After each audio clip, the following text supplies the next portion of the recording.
Hello guys, in today's episode we have a question that said if 3 power x plus 1 equals to 4 power x plus 1, find the value of x.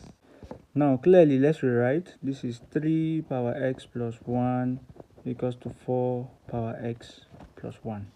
Now first thing I will do is on the right hand side I will divide both sides by 4 power x plus 1. So maybe let me write it so you will know the reason. Divide both sides by 4 power x plus 1. So I'm going to have something like 3 power x plus 1 over 4 power x plus 1 is equals to 4 power x plus 1 over 4 power x plus 1, which we all know clearly. This, we cancel this out. I'll be left with what?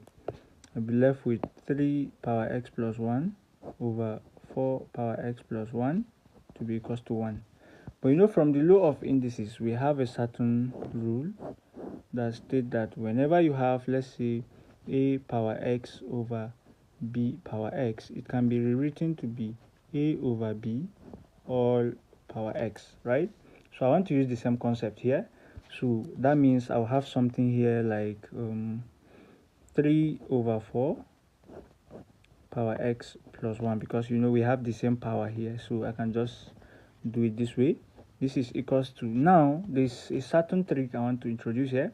This 3 over 4, so I want to make it like an equation so that something will balance on the left and on the right. So I can have something like 3 over 4 power 0. You know, from the law of indices as well, anything raised to the power of 0 is 1.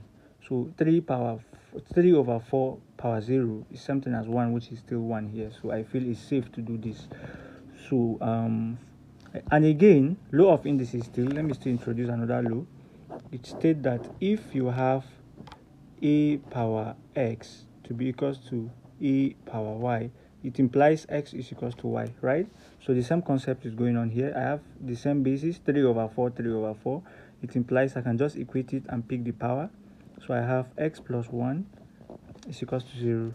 So clearly, if I will solve for x, I will have x to be equals to minus 1. And if you do the checking, you see that truly x is equals to minus 1 is exactly the solution.